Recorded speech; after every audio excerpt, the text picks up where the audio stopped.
नमस्कार, मैं अलीशा और आप देख रहे हैं न्यूज 24 मध्य प्रदेश छत्तीसगढ़। तो चलिए बुलेटिन की शुरुआत करते हैं बड़ी खबर के साथ। खबर रायपुर से है, जहां छत्तीसगढ़ कांग्रेस प्रभारी पीएल पुनिया का दौरा है। तो पीएल पुनिया 2 दिवसीय दौरे पर रायपुर आएंगे। तो 8 नवंबर तक रायपुर में रहेंगे पीएल पुनिया। तो आपको ये भी जानकारी दे दें, वरिष्ठ कांग्रेसियों से मुलाकात करेंगे और प्रदेश चुनाव कमेटी की बैठक लेते हुए पीएल पुनिया नजर आने वाले हैं। तो राजीव भवन में कांग्रेस की अहम बैठक होगी, जिसको पीएल पुनिया लेते हुए नजर आएंगे। तो यह बड़ी खबर है, जहां पीएल पुनिया 2 दिवसीय दौरे पर रायपुर पहुंच रहे हैं। तो 8 नवंबर तक रायपुर में पीएल पुनिया रहेंगे। साथ ही वरिष्ठ कांग्रेसियों से मुलाकात कर चर्चा की जाएगी। तो आपको ये भी बता दें कि प्रदेश चुनाव कमेटी की बैठक लेंगे और राजीव भवन में कांग्रेस की अहम बैठक होगी, जिसमें पीएल पुनिया शामिल होंगे। तो यह बड़ी खबर रायपुर से है, जहां छत्तीसगढ़ कांग्रेस प्रभारी पीएल पुनिया का दौरा है। रायपुर से मेरी सहयोगी नेहा हमारे साथ जुड़ गई हैं। नेहा, छत्तीसगढ़ कांग्रेस प्रभारी पीएल पुनिया का रायपुर दौरा है, क्या कुछ पूरे कार्यक्रम? बिल्कुल, देखिए, छत्तीसगढ़ प्रभारी पीएल पुनिया आज सुबह वो रायपुर पहुंच रहे हैं और 2 दिनों तक वे यहां रायपुर में ही रहेंगे और आगामी चुनाव के मद्देनज़र पूरी रणनीतियां बनाई जाएगी। सबसे ज़्यादा जो फोकस है प्रभारी पीएल पुनिया का ये दौरा इन मायनों में भी खास माना जा रहा है, क्योंकि भानुप्रतापपुर विधानसभा उपचुनाव होने हैं 5 दिसंबर को। इसको लेकर के जो है कांग्रेस पार्टी अपनी तैयारियाँ कर रही है। तो इस पर भी जो है वो चर्चा हो सकती है। इसके अलावा प्रदेश कांग्रेस कमेटी की बैठक कल यानी कि 8 नवंबर को राजीव भवन में होगी, जिनमें जो है चुनावी और जमीनी स्तर पर कार्यों का जो रहेगा वो उस पर जो है वो चर्चा होगी। वहीं इस तरीके से जानकारी भी सामने आई है कि कांग्रेस की तरफ से जो उम्मीदवार है, जो 2 से 3 नाम सामने आए हैं, उसमें जो है वो मुहर भी लग सकती है। फिलहाल भानुप्रतापपुर विधानसभा उपचुनाव को लेकर के ही पूरा फोकस रहेगा और मुख्य रूप से जो इस बैठक होगी उसमें मुख्यमंत्री भूपेश बघेल भी शामिल होंगे, प्रभारी पीएल पुनिया तो रहेंगे ही, और इसके साथ ही जो है वो पीसीसी चीफ मोहन मरकाम की भी मौजूदगी होगी। तो ये बैठक कई मायनों में खास मानी जा रही है। चुनाव के मद्देनजर सबसे ज़्यादा जो फोकस होगा वो भानुप्रतापपुर विधानसभा उपचुनाव में होगा और प्रत्याशियों के नाम यहाँ पर तय किए जा सकते हैं। हालांकि कांग्रेस की तरफ से भानुप्रतापपुर विधानसभा उपचुनाव के लिए सावित्री मंडावी का नाम यहां पर सामने आया है। फिलहाल अगर हम देखा जाए तो 1-2 नए नाम और भी सामने आ रहे हैं। कांग्रेस की तरफ से हेमंत ध्रुव का नाम भी यहां पर सामने आ रहा है, बीरेश ठाकुर और सुनाराम तेता का नाम भी यहां पर सामने आ रहा है। तो फिलहाल ये पार्टी तय करेगी कि किसे जो है वहाँ पर टिकट देना है और लगभग सावित्री मंडावी का नाम यहाँ पर तय माना जा रहा है। फिलहाल ये चुनावी दृष्टि से ये जो प्रभारी पीएल पुनिया का दौरा है वो कई मायनों में अहम है और फिलहाल बैठक के बाद ये देखने वाली बात होगी कि किन्हें जो है वो टिकट दिया जा सकेगा। जी, बैठक बेहद ही अहम है और साथ ही अलग अलग मुद्दों को लेकर बैठक में चर्चा की जाएगी। नेहा हमारे साथ बने रही, आगे भी आपसे लगातार खबरों पर अपडेट ली जाएगी।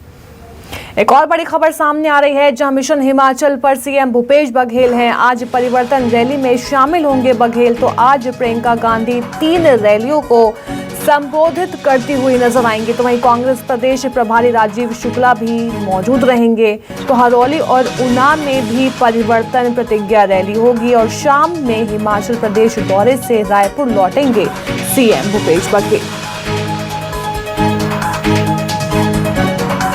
तो मिशन हिमाचल पर इस समय सीएम भूपेश बघेल हैं। आज परिवर्तन रैली में वो शामिल होंगे। तो आपको ये भी जानकारी दे दें कि आज प्रियंका गांधी 3 रैलियों को संबोधित करेंगी। मेरी सहयोगी नेहा हमारे साथ लगातार बनी हुई है। नेहा, सीएम भूपेश बघेल का हिमाचल दौरा है और आज वो परिवर्तन रैली में भी शामिल होते हुए नजर आएंगे। तो वो क्या आज रैली को संबोधित करेंगे? अगर हाँ, तो किस तरह का संदेश देने की कोशिश की जाएगी? बिल्कुल, देखिए, मुख्यमंत्री भूपेश बघेल 4 दिवसीय हिमाचल प्रदेश के दौरे पर हैं और आज वे लौट रहे हैं। इन 4 दिनों में उन्होंने 2 आम जनसभाओं को भी संबोधित किया है। इसके अलावा कांग्रेस का मैनिफेस्टो भी जो है लॉन्च किया है और इसके अलावा जो है वो चुनावी रैलियां की हैं, आम जनताओं से मुलाकात की है। आज जो परिवर्तन रैली है, प्रियंका गांधी जी इसमें शामिल होंगी, मुख्यमंत्री भूपेश बघेल भी उसमें शामिल होंगे और वही है, जनता को संदेश यदि की बात यदि सामने आती है तो जाहिर सी बात है कि हिमाचल प्रदेश के चुनावी घोषणा पत्र में मुख्यमंत्री भूपेश बघेल ने कई छत्तीसगढ़ मॉडल को भी जो है वहाँ पर उसकी घोषणाएं की हैं। तो इसको लेकर के ही यहाँ पर जो है आम जनताओं को इस घोषणा इन मुद्दों को ही लेकर के जो है वहाँ पर वो आम जनता को इससे रूबरू हो सकते हैं। तो ये आज का उनका कार्यक्रम रहेगा और चुनावी रैली को संबोधित करने के बाद आज सीएम बघेल शाम 5:30 बजे सबसे पहले वो शिमला से चंडीगढ़ के लिए रवाना होंगे और चंडीगढ़ से रायपुर के लिए रवाना होंगे और उसके बाद जो है वो शाम 5:30 बजे रायपुर पहुँच जाएंगे। तो इस तरीके का आज उनका दिन भर कार्यक्रम रहेगा। जी बिल्कुल, उनका दिन भर का कार्यक्रम रहेगा। तो आज ये परिवर्तन रैली में वो शामिल होंगे। नेहा हमारे साथ बने रहिए, आगे भी आपसे लगातार खबरों पर अपडेट ली जाएगी। एक और बड़ी खबर रायपुर से है, जहां विधवा महिलाओं का अनशन लगातार जारी है। 18वें दिन भी अनशन लगातार जारी है। तो अनुकंपा नियुक्ति की मांग को लेकर अनशन किया जा रहा है। तो आपको ये भी बता दें कि 20 अक्टूबर से अनशन कर रही हैं विधवा महिलाएं। तो अनुकंपा नियुक्ति के लिए गठित टीम ने रिपोर्ट भी नहीं सौंपी है। तो 13 महीने बाद भी पेश की गई रिपोर्ट। तो झाड़ू पोंछाकर गुजारा करने को मजबूर हैं विधवा महिलाएं। तो अनशन के दौरान कई महिलाओं की तबीयत भी बिगड़ चुकी है, जिनको अस्पताल में भर्ती करा दिया गया।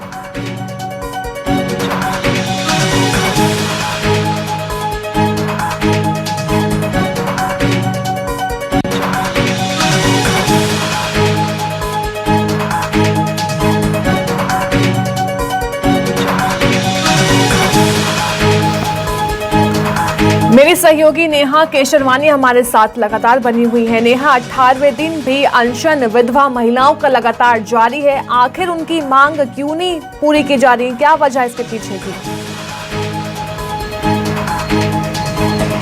बिल्कुल, देखिए विधवा महिलाओं का ये जो अनशन है वो जारी है और 18 से 19 दिन हो गए हैं और लगातार ये जो उनकी जो है विधवा महिलाओं की एकमात्र मांग है अनुकंपा नियुक्ति। प्रदेश भर से तकरीबन 1000 महिलाएं हैं जो अनुकंपा नियुक्ति के लिए जो है वो आवेदन भरी हैं और पिछले 13 महीनों से वो अपनी अधिकार की लड़ाई लड़ रही हैं। इसके लिए इस पूरे मामले के लिए जो है एक कमेटी का भी गठन किया गया था और फिलहाल कमेटी की तरफ से नियमों का हवाला देकर के जो है उन्हें बार बार इस पूरे मामले को जो है वो आगे बढ़ाया जा रहा है और लगातार जो है वो पिछले 13 महीने से ये जो महिलाएं हैं वो भी लगातार प्रयास कर रही हैं और अब जो है वो अनशन पर बात आ गई है और पूरे छत्तीसगढ़ प्रदेश से 400 से 500 महिलाएं जो है वो विधवा महिलाएं हैं वो यहाँ पर पहुँची हुई है। 20 दिन से धरना स्थल पर डटी हुई हैं। अब जो है धीरे धीरे महिलाओं की तबीयत है वो भी खराब होती नज़र आ रही है। 12 से 13 महिलाओं को अम्बेडकर हॉस्पिटल जिला अस्पताल में जिला अस्पताल में भर्ती भी कराया गया है और जिस तरीके से हमारी जो विधवा महिलाओं से बात हुई तो उनके तरफ से इस तरीके की बातें भी कही गई है कि सरकार से भी उन्होंने इस बात को सीधे तौर पे रखा है, पर सरकार की तरफ से नियमों का हवाला देते हुए जो है उन्हें अभी इस पूरे मामले को आगे बढ़ाया जा रहा है और उनकी मांगों को फिलहाल अभी ध्यान नहीं दिया जा रहा है। तो इसको लेकर के वे अनिश्चितकालीन अनशन जो है वो यहाँ पर कर रही हैं और आगे भी जो है वो इस तरीके से अपने अधिकारों की लड़ाई के लिए डटे रहेंगी। इस तरीके की बातें उनकी तरफ से जो है वो कही जा रही है। तो आज 19वां दिन रहेगा इन महिलाओं का अनशन का। जी बहुत बहुत शुक्रिया नेहा, हमें तमाम जानकारी देने के लिए। खबर कवर्धा से है, जहां मामूली विवाद के चलते 2 युवकों की पिटाई कर दी गई है। 6 लोगों ने जमकर दोनों युवक की पिटाई की। तो बेरहमी से पिटाई का ये मामला सामने आया है।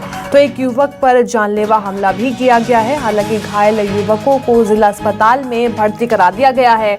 आरोपियों की तलाश में पुलिस इस समय जुटी हुई है। तो बूढ़ा महादेव मंदिर का ये पूरा मामला बताया जा रहा है, जहाँ 6 लोगों ने जमकर 2 युवकों की पिटाई कर दी और एक युवक पर जानलेवा हमला भी किया गया है। हालांकि क्या कुछ वजह है, क्या कुछ पूरा मामला है, इसकी लगातार जांच की जा रही है। तो बूढ़ा महादेव मंदिर का ये पूरा मामला बताया जा रहा है।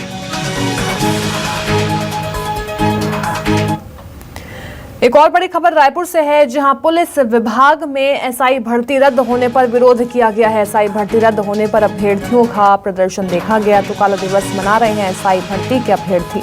तो काला कपड़ा पहनकर एसआई भर्ती के अभ्यर्थी अपना प्रदर्शन जाहिर कर रहे हैं, विरोध जाहिर कर रहे हैं। तो रायपुर के बूढ़ा तालाब में अभ्यर्थियों का प्रदर्शन देखा गया और बीते दिनों व्यापम ने लिखित परीक्षा को भी रद्द कर दिया था, जिसके चलते सभी में आक्रोश देखा गया और विरोध जाहिर कर प्रदर्शन किया गया।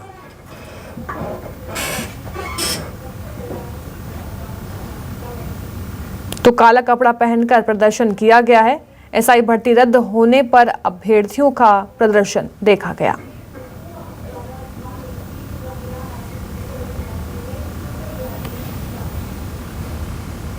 खबर रायपुर से है, जहां बिलासपुर में 11 नवंबर को होने वाली महतारी हुंकार रैली को लेकर लगातार बैठकों का दौर जारी है और बीजेपी जिला कार्यालय परिसर में रविवार को बीजेपी रायपुर ग्रामीण विधानसभा के पदाधिकारियों की बैठक हुई। तो बैठक में रायपुर जिलाध्यक्ष जयंती पटेल समेत ग्रामीण विधानसभा क्षेत्र के पदाधिकारी शामिल हुए और बैठक में महतारी हुंकार रैली को लेकर चर्चा की गई। तो इस दौरान हुंकार रैली को सफल बनाने के लिए किस तरह से बूथ स्तर पर काम किया जाए और कैसे लोगों तक इसकी जानकारी पहुंचाई जाए, इन विषयों को लेकर बैठक में चर्चा की गई। कांग्रेस सरकार ने गंगा जल को हाथ में लेकर कसम खाई थी कि उन्होंने ये सारे वादे पूरे करेंगे, पर उन्होंने आज तक एक भी वादे नहीं पूरे करे। इन्हीं मुद्दों को लेकर भारतीय जनता पार्टी महिला मोर्चा प्रदेश आह्वान पर प्रदेश की महिलाओं के साथ में एक बड़ा आंदोलन कर रही है, जिसमें हम सभी बहनों से आह्वान कर रहे हैं कि वे इस कार्यक्रम में बढ़ चढ़कर हिस्सा लें। तो वहीं महतारी हुंकार रैली की तैयारी कवर्धा में जोर शोर से की जा रही है। रविवार को बीजेपी कार्यालय में महतारी हुंकार रैली के पोस्टर का विमोचन भी किया गया। पोस्टर की टैगलाइन में माताओं बहनों की हुंकार, गद्दी छोड़ो सरकार, महिला उत्पीड़न से लेकर यौन अपराध का जिक्र भी किया गया। और इस रैली के प्रचार प्रसार में महिला मोर्चा के पदाधिकारी कार्यकर्ता ने कवर्धा शहर में स्कूटी रैली निकालकर कवर्धा के सभी प्रमुख मार्गों से गुजरे और सरकार के खिलाफ जमकर नारेबाजी भी की गई।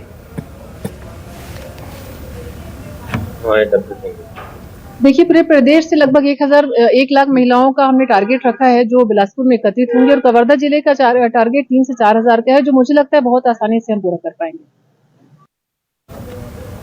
चुनाव की तैयारियों को लेकर बीजेपी प्रदेश अध्यक्ष अरुण साव अंबिकापुर पहुंचे और इस दौरान बीजेपी युवा मोर्चा ने बाइक रैली निकाली। तो वहीं अरुण साव ने 2024 में होने वाले चुनाव में कांग्रेस का सरगुजा संभाग से सुपड़ा साफ होने का दावा किया है।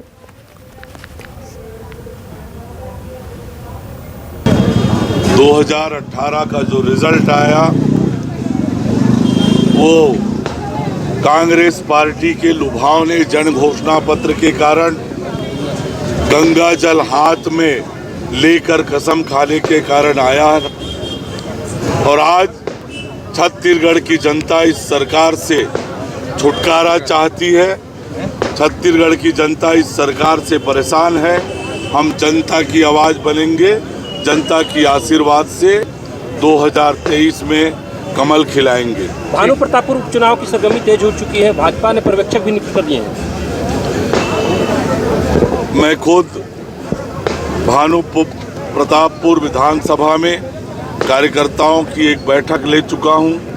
आज हमने पर्यवेक्षकों की नियुक्ति की है।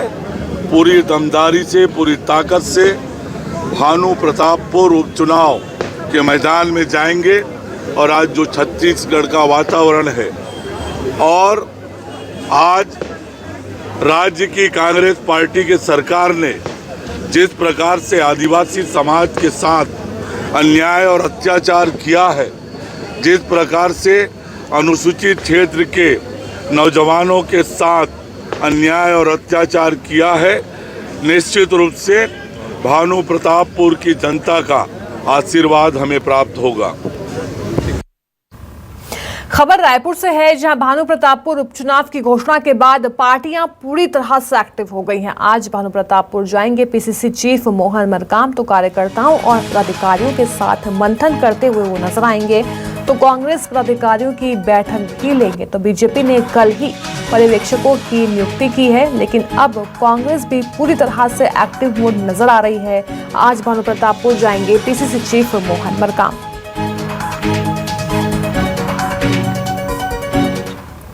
तो वहीं रायपुर के बलरामपुर दौरे पर बीजेपी प्रदेश अध्यक्ष अरुण साव हैं। अंबिकापुर से बलरामपुर के लिए रवाना होंगे अरुण साव। जिला कार्य समिति, मंडल पदाधिकारी, समन्वय समिति की बैठक लेंगे और शाम 5 बजे बलरामपुर में बिलासपुर के लिए रवाना होंगे अरुण साव।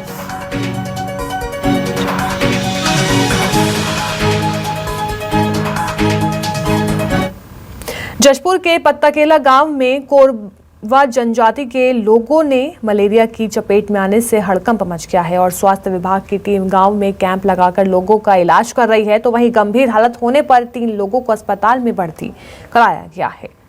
तो लगातार मलेरिया का प्रकोप देखा जा रहा है, जिसके चलते कैंप लगाया गया और लोगों का इलाज किया जा रहा है।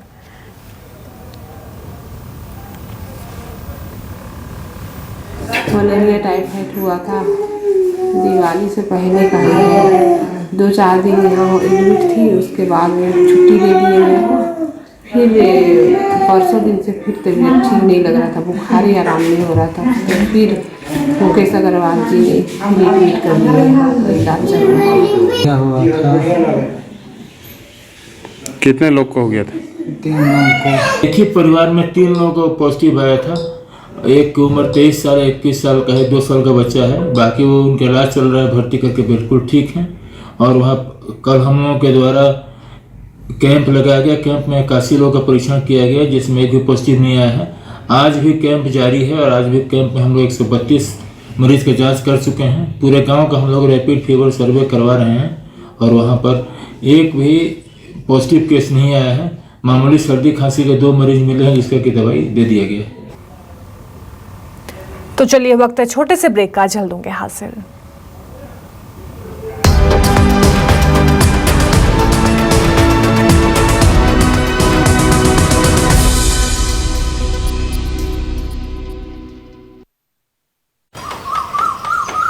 सालों बाद आए छोटे। रवि भैया प्रणाम। खुश रहो। कुछ बड़ा जो करना था भैया, सब झोंक दिए भैया। तब जाके संजोग बना परिवार के लिए घर बनाने का।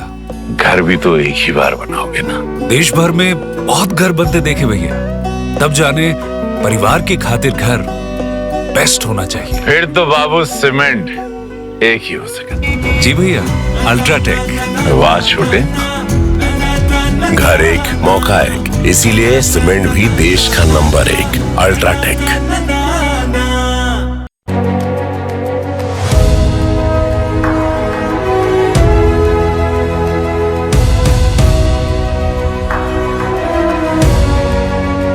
छत्तीसगढ़ में धान की खरीदी शुरू हो चुकी है। छत्तीसगढ़ में धान का बढ़ता रकबा बता रहा है कि किसान अब खेती को फायदे का सौदा बना रहा है। इसके लिए बड़े पैमाने पर खेती करने के लिए अब ट्रैक्टर जैसे महंगे उपकरण भी आसानी से खरीद रहा है। इस बार धनतेरस दिवाली के मौके पर किसानों ने ट्रैक्टर की भी बेहतरीन। तो चलिए अब रुक कर लेते हैं कुछ और अहम खबरों का। खबर रायपुर से है, जहां ईडी के निशाने पर बड़े कारोबारी आ गए हैं। ईडी ने कारोबारियों को समन जारी कर दिया है। तो हीरा ग्रुप के सिद्धार्थ अग्रवाल से पूछताछ लगातार चल रही है। तो वहीं महावीर कोलवाशरी के विक्की जैन से भी पूछताछ ईडी कर रही है। तो हिंद एनर्जी के राजेश अग्रवाल से भी लगातार जानकारी ली जा रही है, पूछताछ की जा रही है। तो कई और कारोबारियों से ईडी पूछताछ कर सकती है। तो ईडी के निशाने पर साफ तौर पर बड़े कारोबारी आ चुके हैं। ईडी ने कारोबारियों को समन जारी कर बुलाया है और लगातार उनसे जानकारी और पूछताछ की जा रही है। तो न्यूज़ 24 मध्य प्रदेश छत्तीसगढ़ की खबर का बड़ा असर हुआ है, जहां कोरबा में लैंको पावर प्लांट में भू विस्थापितों की हड़ताल खत्म हो गई है। नौकरी की मांग का प्रस्ताव एनसीएलटी को भेजा जाएगा। तो त्रिपक्षीय वार्ता में ये सहमति बनी है और न्यूज़ 24 मध्य प्रदेश छत्तीसगढ़ ने प्रमुखता से इस खबर को दिखाया था, जिसका बड़ा असर देखने को मिला है, क्योंकि लैंको पावर प्लांट में भू विस्थापितों की हड़ताल खत्म हो चुकी है। नौकरी की मांग का प्रस्ताव एनसीएलटी को भेजा जाएगा।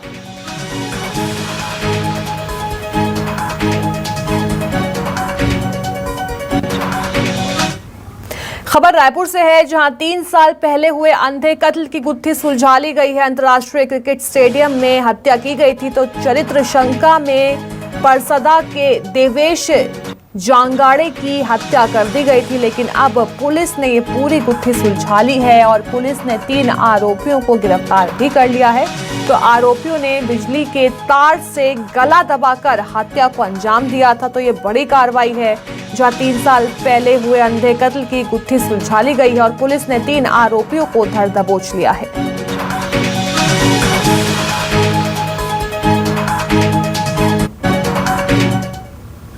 खबर सरगुजा से है, जहां जिले में घर की बाड़ी में दफन महिला के शव को मणिपुर पुलिस बरामद किया है। शव बरामद होने के बाद बेटे ने पिता पर हत्या का मुकदमा दर्ज कराया है। घटना मणिपुर चौकी इलाके के सांडबार के जंगलपारा का है, जहां दरअसल पुलिस को मामले की सूचना मिली थी, जिसके बाद पुलिस के आला अधिकारी हरकत में आए। तो वहीं महिला की हत्या के बाद से ही पति मौके से फरार है। तो शव के शरीर पर कई जगहों पर गहरे जख्म के निशान भी हैं और पुलिस के मुताबिक किसी बात को लेकर विवाद के बाद पति ने पत्नी की पिटाई की और घटना के बाद से महिला लापता बताई जा रही थी। तो वहीं जांच पड़ताल के दौरान शव को घर की बाड़ी से बरामद किया गया है और पुलिस ने शव का पंचनामा कर पोस्टमार्टम कराकर फरार आरोपी पति की तलाश में जुट गई है।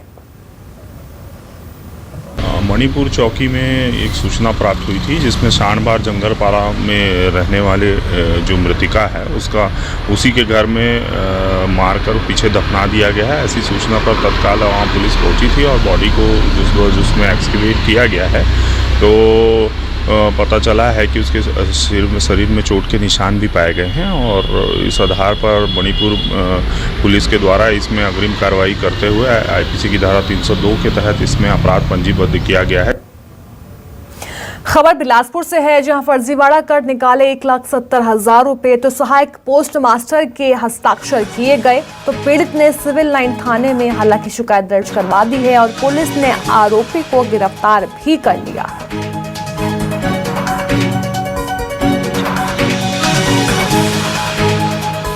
तो सहायक पोस्ट मास्टर के फर्जी हस्ताक्षर कर इस बड़ी घटना को अंजाम दिया गया। हालांकि पीड़ित ने सिविल लाइन थाने में शिकायत दर्ज करा दी है और पुलिस ने आरोपी को भी गिरफ्तार कर लिया है।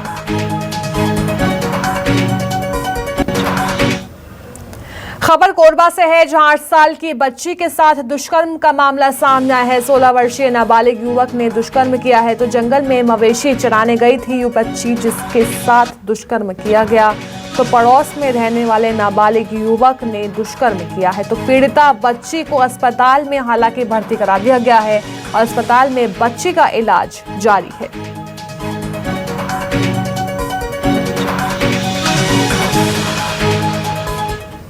कांकेर में हफ्ते भर बाद भी कब्र खोदकर निकाली गई महिला के शव का अंतिम संस्कार नहीं हो सका। मामला आमाबेड़ा के कुरुटोला गांव का है, जिसे बेटों ने पट्टे वाली जमीन में दफन कर दिया था। लेकिन गांव के कुछ लोगों ने गांव की जमीन में धर्मांतरण करने वाली महिला के शव को जगह नहीं देने की बात कही थी।